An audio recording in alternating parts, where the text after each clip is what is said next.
Khorne was never weak in game, but they were never the most complex faction to play. You did a big battle to get skulls and gave skulls to the throne so you could do more big battling. Omens of Destruction is bringing them a soft rework to soup up their existing mechanics to being a bit more fun and in depth. Skulls were collected post-battle and were used to establish new settlements and to place on the Skull Throne for a collection of upgrades. They were also consumed by research, so you needed to keep busy to make sure you could afford everything. These are still collected in more or less the same way, but the Skull Throne has seen a huge rework. Instead of just a single button for a collection of buffs, you instead have this pyramid of bonuses. To begin with, you can only use buffs for the bottom tier, but the more skulls you spend, the more the bar on the left fills up and the higher tiers of buffs you'll unlock.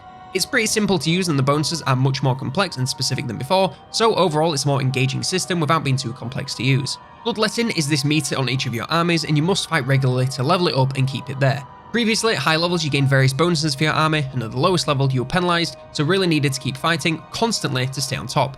This is pretty much the same with some slightly different buffs and reduced requirements for the higher tiers.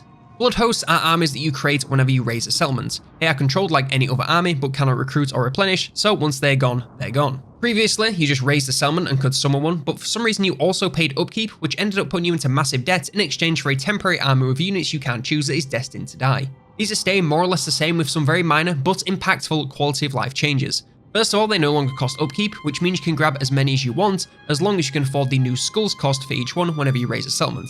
And honestly, that's about it. They're a little bit more of an investment in your skulls instead of gold, so change the pressure around a little bit.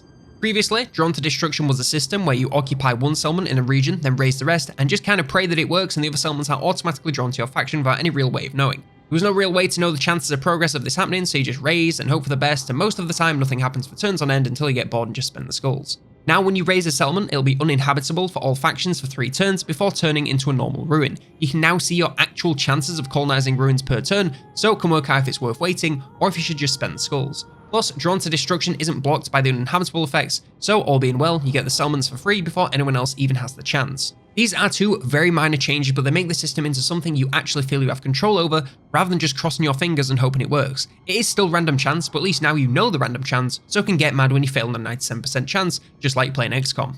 Lastly, we have the Great Game and Unholy manifestations, and these are now technically exclusive to Scarbrand. This is a set of 4 faction abilities you can use for various effects, and they become empowered when Khorne's corruption is the predominant type in the world.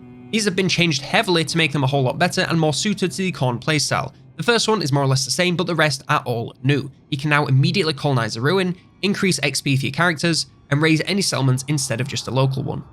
They're also gaining a new mechanic called Demons Reforged. This is really just a reskinned mechanic from the vampire counts, where there's a chance for dead units to return post-battle. Obviously, this only works for demonic units, and the chance is very low to begin with, but it can help you to justify costly battles, since you may not lose all of your units, even if you do. Khorne's recruitment buildings have actually been spread out a little bit more with the new tier 5 building, allowing units to be less concentrated on fewer buildings. It means you will need more space in large settlements for the full roster, but means you can choose what units you want a little bit more. The original tech tree was condensed to a single page with multiple tiers requiring text to be completed to unlock higher tiers. It scrolled on literally forever and forced you to pick up useless text just to unlock the later tiers. It's now been split between 2 menus, focusing on the pillars for campaign and armaments for battles. There's a lot less scrolling involved and the pillars are all progressed through battling, so you're no longer forced to spend time and skulls on text you don't want. Scarbrand is also seeing some very minor changes to his faction.